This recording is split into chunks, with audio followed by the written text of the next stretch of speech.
Pemirsa, DPR RI telah mengesahkan rancangan undang-undang yang masuk ke dalam prioritas program legislasi nasional atau Prolegnas 2016. Salah satu RUU yang masuk ke dalam Prolegnas yaitu revisi Undang-Undang Nomor 30 Tahun 2002 tentang Komisi Pemberantasan Korupsi atau KPK.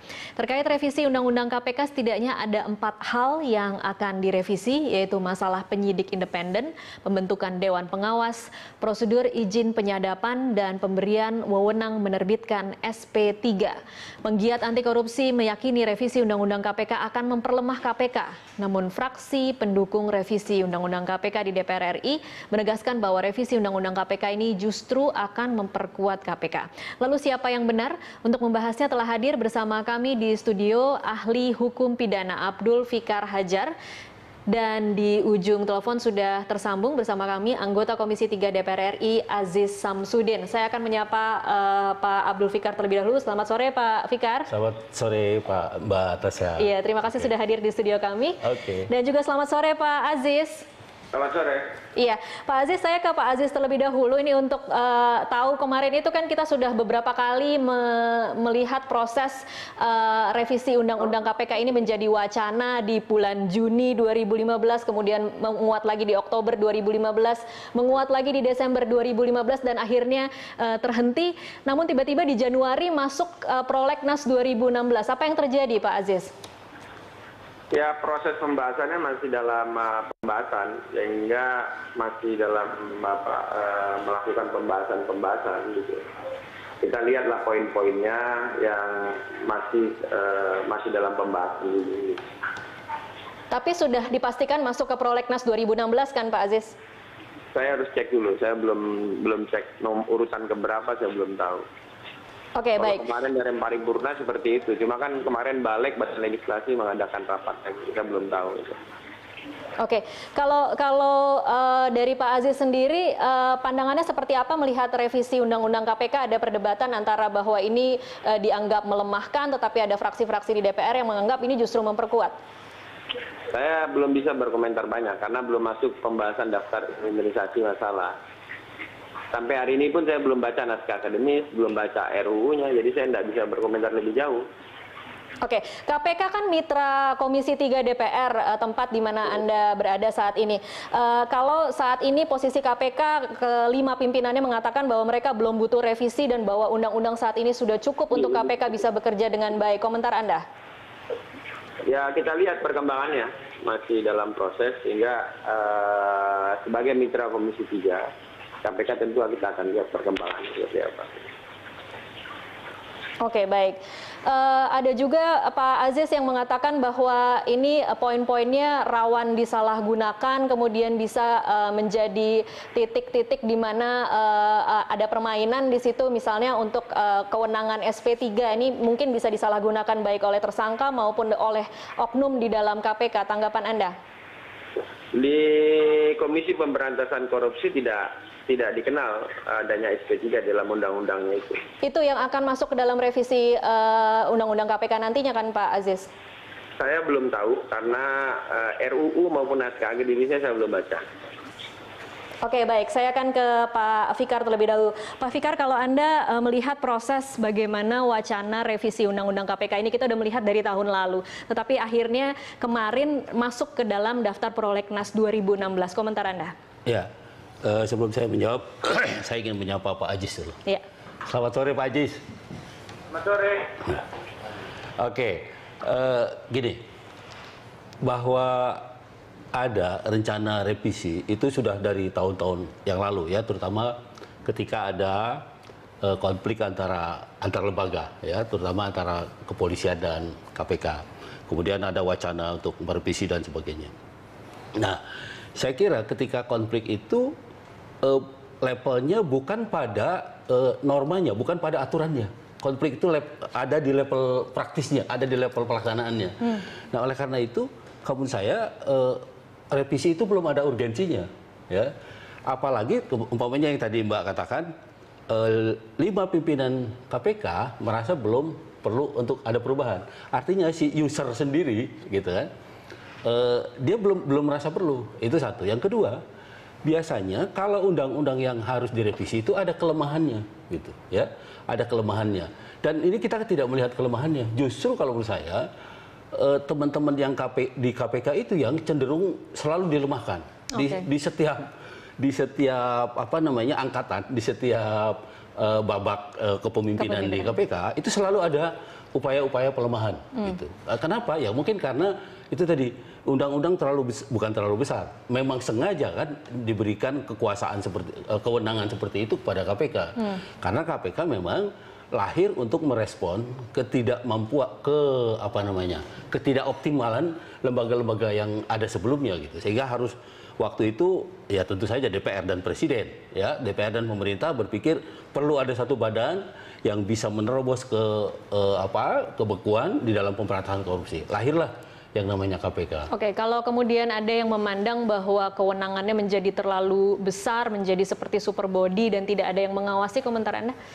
Kalau menurut saya itu mengada-ada, ya. Karena apa? Satu, ya, kewenangan itu legal diberikan oleh undang-undang, itu kewenangan atributif, ya, diberikan oleh undang-undang. Yang kedua, sampai saat ini, kalau menurut saya belum ada, ya, langkah KPK yang melebihi kewenangannya, ya. Yang kedua, yang ketiga, kalaupun umpamanya seringkali penyadapan itu dikatakan sebagai sesuatu yang masuk ke dalam privasi orang dan sebagainya, kan ternyata kan tidak ada selain mereka yang memang dijadikan tersangka korupsi, tidak ada orang yang protes umumnya karena disadap dan sebagainya gitu.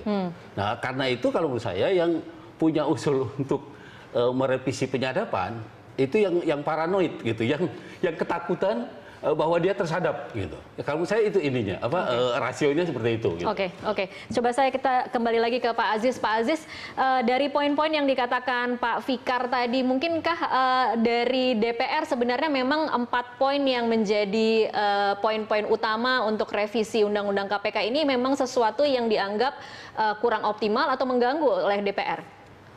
Saya tadi sampaikan bahwa saya belum pernah membaca rancangan undang-undang maupun naskah akademisnya. Sehingga saya tidak ingin berdebat sesuatu yang belum pernah saya baca. Oke, baik. Pak Aziz, kalau begitu saat ini prosesnya akan seperti apa? Kalau kemarin memang sudah masuk prolegnas 2016, akan seperti apa agenda pembahasan revisi Undang-Undang KPK? Kalau Anda bisa menjawab pertanyaan ini. Prosesnya masih di badan legislasi, kita belum tahu seperti apa. Masih dilakukan sinkronisasi. Proses sinkronisasi itu masih di badan legislasi DPR. Oke, baik. Terima kasih Pak Aziz Samsudin untuk waktunya bersama kami. Saya kembali lagi ke Pak Fikar. Pak Fikar, kalau kita bahas satu persatu, Pak. Masalah wewenang SP3 atau surat perintah penghentian penyidikan. Perlu atau tidak KPK diberikan kewenangan untuk bisa menghentikan penyidikan? Oke. Saya secara tegas menyatakan tidak perlu. Ya, karena apa? Karena setiap kasus yang dikerjakan oleh KPK itu harus tuntas. Ya, ada pembukti ada peristiwanya, ada pembuktiannya, ya, sehingga tidak perlu ada SP3. Dan sebenarnya yang disebut dengan SP3 itu kan secara biasa kalau di kepolisian dan di kejaksaan itu adanya di tingkat penyidikan gitu ya. Nah, sebenarnya KPK juga punya SP3 itu di tingkat penyelidikan. Nah, ketika KPK melakukan penyelidikan sebelum penetapan tersangka. Ya, sebelum penetapan tersangka itu kan ada penyelidikan. Nah, penyelidikan itu kan untuk mengetahui ada tidak suatu peristiwa pidananya, ya kan? Baru kemudian menetapkan tersangka di tingkat penyidikan. Nah, itu di situ kalau memang tidak ada ya dihentikan di situ gitu. Ya, cuma tidak terpublisir aja banyak kasus yang dikerjakan tapi kemudian dihentikan. Jadi menurut Anda sebenarnya wewenang SP3 tidak terlalu diperlukan untuk KPK? Betul. Kalau menurut saya tidak terlalu diperlukan. Oke, argumentasi perlu atau tidaknya kalau menurut Menko Polhukam Luhut Binsar Panjaitan adalah untuk orang-orang yang kemudian misalnya sakit atau meninggal dunia dalam proses perkara itu di tingkat penyidikan atau penyelidikan. Nah, kita apa jawabannya? Gini jawabannya. Kita seringkali mengusulkan sesuatu tapi belum membaca undang-undang secara keseluruhan atau undang-undang yang terkait. Umpamanya terhadap orang meninggal. Kalau saja kita mau rajin membaca, di KUHP itu jelas Kalau orang meninggal itu ya gugur hak menuntutnya. Tidak perlu pakai SP3. Tidak perlu pakai SP3. Memang gugur dengan sendirinya. Iya. Oke. Kita punya presiden ketika Presiden Soeharto diperiksa, ya, kemudian dinyatakan oleh seorang dokter bahwa dia tidak bisa lagi bertindak sebagaimana mestinya, maka kan dengan sendirinya berhenti, gitu. Peradilannya berhenti dan ya dengan sendirinya berhenti, gitu. Ya, artinya gugur itu hak menuntutnya. Oke, nah, gitu. Baik. Untuk wewenang SP3 sebenarnya tidak diperlukan. Sekarang kalau untuk soal adanya Dewan Pengawas KPK, perlu atau tidak, Pak? Nah, kan gini, kalau melihat di undang-undang yang sekarang itu ada namanya Dewan Penasehat, ya, Dewan Penasehat, kemudian ada juga namanya komite pengawas internal, ya, itu ada juga. Kemudian ada yang ad hoc, yang kalau ada komisioner atau pegawai KPK atau bagian dari KPK, ya, yang melanggar etika, melakukan perbuatan tapi dia melanggar etika, maka akan dibentuk semacam komisi ad hoc, ya, untuk mengadili. Jadi hanya sifatnya situasional ketika ada satu kasus tertentu. Bahkan isinya kan 3 orang dari luar, 2 orang dari dalam, gitu. Isi komisi ad hoc itu lebih independen gitu sebenarnya, ya kan?